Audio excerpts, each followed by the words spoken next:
S, ಈಗ already ಕಳೆದ ಕೆಲವು ದಿನಗಳಿಂದ ದರ್ಶನ್ ವಿಚಾರಕ್ಕೆ ವಿಜಯಲಕ್ಷ್ಮಿ ಹಾಗೂ ಪವಿತ್ರ ಗೌಡ ಸಮರವನ್ನ ಸಾರ್ತಾ ಇದ್ದಾರೆ. ಮಂಡ್ಯದಲ್ಲಿ ಈ ವಿಚಾರವಾಗಿ ಮಾರ್ಮಿಕವಾಗಿ ಮಾತನಾಡಿದ್ದಾರೆ ನಟ ದರ್ಶನ್. ದರ್ಶನ್ ವಿಚಾರಕ್ಕೆ ವಿಜಯಲಕ್ಷ್ಮಿ ಹಾಗೂ ಪವಿತ್ರ ಗೌಡ ಸೋಷಿಯಲ್ ಮೀಡಿಯಾ ಮುಖಾಂತರ ಪೋಸ್ಟ್ ವಾರ್ಗಳನ್ನ ಶುರು ಮಾಡ್ಕೊಂಡಿದ್ದಾರೆ. ಇದೇ ವಿಚಾರವಾಗಿ ಮಂಡ್ಯದಲ್ಲಿ ಮಾರ್ಮಿಕವಾಗಿ ದರ್ಶನ್ ಮಾತನಾಡಿದ್ದಾರೆ. ಯಾರೇನೇ ಅನ್ಕೊಂಡ್ರು ಏನೇ ಮಾಡ್ಕೊಂಡ್ರು ನನಗೆ ನನ್ನ ಸೆಲೆಬ್ರಿಟಿಗಳೇ ಸಾಕು ಅಂತ ನಟ ದರ್ಶನ್ ಹೇಳಿದ್ದಾರೆ. ತುಂಬಾ ತಾಳ್ಮೆಯಿಂದ ಇದ್ದೀನಿ, ತಾಳ್ಮೆ ತುಂಬಾ ಕಲಿಸ್ತಾ ಇದೆ, ನನ್ನ ಸೆಲೆಬ್ರಿಟಿಗಳನ್ನ ಬಿಟ್ಟು ನನಗೆ ಬೇರೆ ಯಾರು ಬೇಡ ಅಂತ ವಿವಾದದ ಬಗ್ಗೆ ನಟ ದರ್ಶನ್ ಮಾರ್ಮಿಕವಾಗಿ ಉತ್ತರವನ್ನ ಕೊಟ್ಟಿದ್ದಾರೆ. ನನ್ನ ದರ್ಶನ್ 10 ವರ್ಷದ ರಿಲೇಶನ್ಶಿಪ್ ಅಂತ ಪವಿತ್ರ ಗೌಡ ಇನ್ಸ್ಟಾಗ್ರಾಮ್ನಲ್ಲಿ ಪೋಸ್ಟ್ ಅನ್ನ ಹಾಕೊಂಡಿದ್ರು. ಪವಿತ್ರ ಪೋಸ್ಟ್ಗೆ ವಿಜಯಲಕ್ಷ್ಮಿ ದರ್ಶನ್ ತಿರುಗೇಟನ್ನ ಕೊಟ್ಟಿದ್ರು. ಅದಾದ ಬಳಿಕ ವಿಜಯಲಕ್ಷ್ಮಿಗೆ ಮತ್ತೆ ಕೌಂಟರ್ ಕೊಟ್ಟಿದ್ರು ಪವಿತ್ರ ಗೌಡ. ಈಗ ದರ್ಶನ್ ಹಾಗೂ ಪವಿತ್ರ ಗೌಡ, ವಿಜಯಲಕ್ಷ್ಮಿ ಮೂವರ ನಡುವೆ ಏನ್ ಸಮರ ನಡೀತಾ ಇದೆ, ಈ ವಿಚಾರವಾಗಿ ಮಂಡ್ಯದಲ್ಲಿ ದರ್ಶನ್ ಮಾರ್ಮಿಕವಾಗಿ ಮಾತನಾಡಿದ್ದಾರೆ. ನನಗೆ ನನ್ನ ಸೆಲೆಬ್ರಿಟಿಗಳನ್ನ ಬಿಟ್ಟು ಬೇರೆ ಯಾರು ಬೇಡ, ನನಗೆ ನನ್ನ ಸೆಲೆಬ್ರಿಟಿಗಳೇ ಸಾಕು ಅಂತ ತಾವು ಹಾಕಿಸ್ಕೊಂಡಿರುವ ಅಚ್ಚಿಯನ್ನ ತೋರಿಸಿ ಹೇಳ್ತಾರೆ.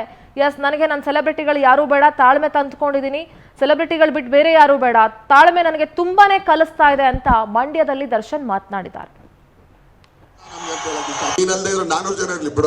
ದರ್ಶನ್ ಒಬ್ಬನೇ ಇಡೀ ಪ್ರಪಂಚಕ್ಕೆ. ಆದ್ರೆ ನಾನಾಗ್ಲೇ ಗಾಡಿಯಲ್ಲಿ ಕೂತಾಗ ಇಲ್ಲೊಬ್ರು ಮಾತಾಡ್ತಿದ್ರು ಸಾಹೇಬ್ರು. ನಿಜವಾಗ್ಲೂ ಸರ್ ತುಂಬಾ ಒಳ್ಳೆ ಪದ ಹೇಳಿದ್ರಿ. ಉರಿಯೋರು ಉರ್ಕೊಳ್ಳಿ, ಬೇದವ್ರು ಬಯಸ್ಕೊಳ್ಳಿ, ದರ್ಶನ್ ಹಿಂಗೆ ಇರುತ್ತೆ. ಖಂಡಿತ ಸರ್, ಇವತ್ತು ತುಂಬಾ ತಾಳ್ಮೆಯಿಂದ ಇದ್ದೀನಿ, ತಾಳ್ಮೆ ತುಂಬಾ ಕಲಿಸ್ತಾ ಇದೆ. ಯಾರು ಏನೇ ಅನ್ಕೊಂಡ್ರು ಏನೇ ಮಾಡ್ಕೊಂಡ್ರು ಇಲ್ಲಿರೋ ಸೆಲೆಬ್ರಿಟಿಗಳು ಸಾಕು ನಮ್ಗೆ ಸರ್, ಇನ್ ಯಾರು ಬೇಡ ನಮ್ಗೆ ಅಂತ ಹೇಳಕ್ ಇಷ್ಟಪಡ್ತೀನಿ. ತುಂಬಾ ಧನ್ಯವಾದಗಳು. ಇದೇ ತರ ಹರಿಸಿ ಬೆಳೆಸಿ ದರ್ಶನ್ ಅವ್ರನ್ನ ಇನ್ನೂ ಎತ್ತರಕ್ಕೆ ಎತ್ಕೊಂಡೋದ್ರಿ. ಅವರು ಹೇಳಲ್ಲ ಮಾಡಿ ತೋರಿಸ್ತಾರೆ. ನೀನಲ್ಲದೆ ಇರೋ 400 ಜನ ಇರ್ಲಿ ಬಿಡೋ ಏನೇನು.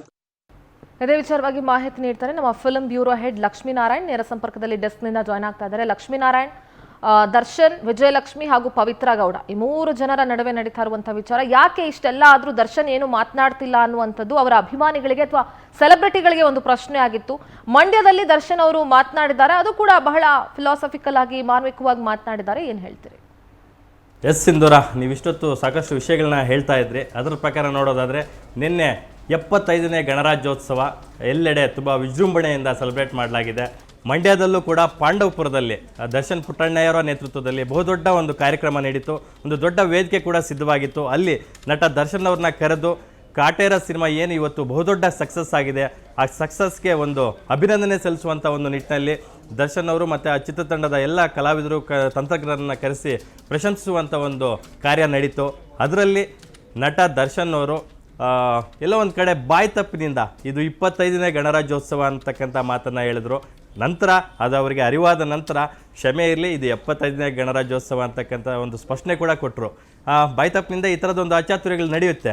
ಅದನ್ನು ಹೊರತುಪಡಿಸಿ ಮಾತನಾಡೋದಾದರೆ ನೀವು ಹೇಳ್ದಂಗೆ ಈಗೇನು ದರ್ಶನ್ ಅವರ ಪತ್ನಿ ಮತ್ತು ಗೆಳತಿ ವಿಜಯಲಕ್ಷ್ಮಿ ಮತ್ತು ಪವಿತ್ರ ಗೌಡ ಅವರ ನಡುವೆ ನಡೀತಾ ಇರ್ತಕ್ಕಂಥ ಜಗಳ ಬಹಳ ತಾರಕಕ್ಕೇರಿದೆ ಅಂತ ಹೇಳ್ಬೋದು. ಪರಸ್ಪರ ಒಬ್ರಿಗೊಬ್ಬರು ಕೌಂಟ್ರ್ ಕೊಡ್ತಕ್ಕಂಥ ವಿಚಾರಗಳನ್ನು ನಾವು ಸೋಷಿಯಲ್ ಮೀಡಿಯಾಗಳಲ್ಲಿ ನಿರಂತರವಾಗಿ ನೋಡ್ತಾನೆ ಇದ್ದೀವಿ. ಅದನ್ನು ವಿಸ್ತೃತವಾಗಿ ಅದನ್ನು ಪ್ರಸಾರ ಕೂಡ ಮಾಡ್ತಾ ಇದ್ದೀವಿ. ಆದರೆ ಎಲ್ಲೋ ಒಂದು ಕಡೆ ಮಾಧ್ಯಮಗಳಿಗೆ ಸಿಲುಕಿಕೊಂಡ್ರೆ ನಾನು ಮಾಧ್ಯಮಗಳವರು ಹಾಕುವಂತಹ ಒಂದು ಪ್ರಶ್ನೆಗಳಿಗೆ ಉತ್ತರ ಕೊಡಬೇಕಾಗುತ್ತೆ. ಅಲ್ಲಿ ಮಾಧ್ಯಮಗಳ ಕೈಗೆ ಸಿಗಾಕೊಳ್ಳೋದು ಯಾಕೆ ಅಂತಕ್ಕಂಥ ಒಂದು ನಿಟ್ಟಿನಲ್ಲಿ ದರ್ಶನ್ ಅವರು ಮಾಧ್ಯಮಗಳಿಗೆ ಸಿಗದೆ ಎಸ್ಕೇಪ್ ಆಗ್ತಾ ಇದ್ದಾರೆ. 2 ದಿನಗಳ ಹಿಂದೆ ಕಾಟೇರ ಸಿನಿಮಾದ ಒಂದು ಏನು ಸಕ್ಸಸ್ ಮೀಟ್ ಇತ್ತು. ಆ ಸಕ್ಸಸ್ ಮೀಟು ಕ್ಯಾನ್ಸಲ್ ಆಗಿದ್ದು ನಮಗೆಲ್ಲ ಗೊತ್ತೇ ಇದೆ. ಅದಾದ ನಂತರ ಅದೇ ದಿನ ಮಧ್ಯಾಹ್ನ ಒಂದು ಜಸ್ಟ್ ಪಾಸ್ ಅಂತಕ್ಕಂಥ ಸಿನಿಮಾದ ಟ್ರೈಲರ್ ಲಾಂಚ್ ಇವೆಂಟ್ಗೆ ದರ್ಶನ್ ಅವರು ಬರಬೇಕಿತ್ತು. ಅಲ್ಲಿಯೂ ಕೂಡ ಮಾಧ್ಯಮಗಳಿಂದ ಎಸ್ಕೇಪ್ ಆಗುವಂಥ ಒಂದು ಕಾರ್ಯ ನಡೆಯುತ್ತೆ. ಆದರೆ ನಿನ್ನೆ ನಿಗದಿತ ಒಂದು ಕಾರ್ಯಕ್ರಮ ಆಗಿದ್ದರಿಂದ ಸಾವಿರಾರು ಜನ ಪಾಂಡವಪುರದಲ್ಲಿ ನೆರೆದಿದ್ದರಿಂದ ಆ ಕಾರ್ಯಕ್ರಮವನ್ನು ಪೋಸ್ಟ್ಪೋನ್ ಮಾಡೋಕ್ಕೂ ಆಗ್ತಿರ್ಲಿಲ್ಲ ಅಥವಾ ಕ್ಯಾನ್ಸಲ್ ಮಾಡೋಕ್ಕೂ ಆಗ್ತಿರ್ಲಿಲ್ಲ. ದರ್ಶನ್ ಅವರು ಅಲ್ಲಿಗೆ ಹೋಗಲೇಬೇಕಿತ್ತು. ಆದರೆ ಪ್ರೆಸ್ ಮೀಟಲ್ಲಿ ಸಿಕ್ಕಿ ಪ್ರಶ್ನೆಗಳ ಸುರಿಮಳೆ ಆಗುವಂಗೆ ಅಲ್ಲಿ ಏನು ದೊಡ್ಡ ವೇದಿಕೆಯಲ್ಲಿ ಆಗ್ತಾ ಇರಲಿಲ್ಲ. ಹಾಗಾಗಿ ಅವರು ತುಂಬ ಧೈರ್ಯವಾಗಿ ಬಂದು ಅಷ್ಟು ಜನರನ್ನು ಎದುರಿಸುವಂಥ ಒಂದು ಕಾರ್ಯ ನಡೀತು. ಅಲ್ಲಿ ಒಂದು ಮಾತನ್ನು ಹೇಳ್ತಾರೆ. ಪರೋಕ್ಷವಾಗಿ ತನ್ನ ಪತ್ನಿ ಮತ್ತು ಗೆಳತಿ ನಡುವೆ ನಡೀತಾ ಇರ್ತಕ್ಕಂಥ ಒಂದು ಜಗಳಕ್ಕೆ ಪರೋಕ್ಷವಾಗಿ ಒಂದು ಮಾತನ್ನು ಹೇಳಿದ್ದಾರೆ. ಉರಿಯೋರು ಉರಿದುಕೊಳ್ಳಿ, ಬೈದವರು ಬೈಸ್ಕೊಳ್ಳಿ, ಯಾರು ಏನೇ ಮಾಡಿದ್ರು ಯಾರು ಏನೇ ಅಂದರೂ ಸಹ ನನಗೆ ನನ್ನ ಸೆಲೆಬ್ರಿಟಿಗಳೇ ಸಾಕು ಅಂತಕ್ಕಂಥ ಮಾತನ್ನು ಹೇಳಿದ್ದಾರೆ. ಇದನ್ನು ನೋಡ್ತಾ ಇದ್ದರೆ ಎಲ್ಲೋ ಒಂದು ಕಡೆ ಮತ್ತೆ ಮಾಧ್ಯಮಗಳನ್ನು ಪರೋಕ್ಷವಾಗಿ ಟೀಕಿಸುವಂಥ ಕಾರ್ಯ ದರ್ಶನ್ ಅವರು ಮಾಡಿದ್ದಾರೆ ಅಂತಕ್ಕಂಥದ್ದು ಇನ್ನು ಎದ್ದು ಕಾಣಿಸ್ತಾ ಇದೆ. ಆದರೆ ಕಾಟೇರ ಸಿನಿಮಾದ ಸಕ್ಸಸ್ ಆದಾಗ ಅಥವಾ ಕಾಟೇರ ಸಿನಿಮಾದ ಪ್ರಮೋಷನಲ್ ಆ್ಯಕ್ಟಿವಿಟೀಸ್ ನಡುವೆ ಎಲ್ಲೋ ಒಂದು ಕಡೆ ಮಾಧ್ಯಮಗಳ ಜೊತೆ ಇದ್ದಂಥ ದೂರವಾದಂಥ ಒಂದು ಏನು ಸಂಬಂಧ ಮತ್ತು ಎಲ್ಲ ಮಾಧ್ಯಮಗಳ ಎಡಿಟರ್ಗಳನ್ನು ಕರೆಸಿ ಅದೊಂದು ಏನು ಕಾಂಪ್ರಮೈಸ್ ಆಗುವಂಥ ಒಂದು ಕಾರ್ಯವನ್ನು ರಾಕ್ಲೈನ್ ವೆಂಕಟೇಶ್ ಅವರು ಮಾಡಿದರು ನಿರ್ಮಾಪಕರು. ಆದರೆ ಅದನ್ನು ಉಳಿಸ್ಕೊಳ್ಳಿಲ್ಲ ದರ್ಶನ್ ಅಂತಕ್ಕಂಥದ್ದು ಇಲ್ಲಿ ಎದ್ದು ಕಾಣಿಸ್ತಾ ಇದೆ. ಯಾಕಪ್ಪ ಅಂತಂದರೆ ಇರೋದು 10 ಚಾನಲ್ಲು, ಒಂದು ಚಾನಲ್ಗೆ 30 ನಿಮಿಷ ಒಂದೊಂದು ಸಂದರ್ಶನ ಅಂದಿದ್ರು ಸಹ ನನಗೆ ಕಾಟೇರ ಬಿಟ್ಟು ಬೇರೆ ಏನೂ ಮಾತಾಡೋಂಗಿಲ್ಲ ಅಂತಕ್ಕಂಥ ಒಂದು ಕಂಡೀಷನ್ ಹಾಕಿ 30 ನಿಮಿಷ ಸಂದರ್ಶನ ಕೊಟ್ಟಿದ್ರು ಸಹ ದರ್ಶನ್ ಅವರು ಜಸ್ಟ್ 5 ಅವರ್ಸಲ್ಲಿ ಕಂಪ್ಲೀಟು ಎಲ್ಲ ಚಾನಲ್ಗಳ ಸಂದರ್ಶನವನ್ನು ಮುಗಿಸ್ಬೋದಿತ್ತು. ಆದರೆ ಇಲ್ಲಿವರೆಗೂ ಆ ಕಾರ್ಯ ಚಿತ್ರತಂಡದಿಂದನೂ ನಡೆದಿಲ್ಲ, ದರ್ಶನ್ ಅವ್ರ ಕಡೆಯಿಂದನೂ ನಡೆದಿಲ್ಲ. ಹಾಗಾಗಿ ಈಗ ನಡೀತಾ ಇರ್ತಕ್ಕಂಥ ಬೆಳವಣಿಗೆಗಳನ್ನು ನೋಡಿದ್ರೆ ಈಗ ಮತ್ತೆ ಮಾಧ್ಯಮಗಳಿಗೆ ಅವರು ಸಿಗುವಂಥ ಚಾನ್ಸೇ ಇಲ್ಲ ಅನ್ನಿಸ್ತಾ ಇದೆ. ಇದೆಲ್ಲದಕ್ಕೂ ದರ್ಶನ್ ಅವರೇ ಉತ್ತರ ಕೊಡಬೇಕಾಗುತ್ತೆ. ಯಾವಾಗ ಕೊಡ್ತಾರೆ, ಹೇಗೆ ಕೊಡ್ತಾರೆ ಅನ್ನೋದನ್ನ ಇನ್ನಷ್ಟೇ ಕಾದು ನೋಡಬೇಕು ಸಿಂಧು. ಓಕೆ, ಧನ್ಯವಾದ ಲಕ್ಷ್ಮೀನಾರಾಯಣ್ ತಮ್ಮೆಲ್ಲ ಮಾಹಿತಿಗಾಗಿ.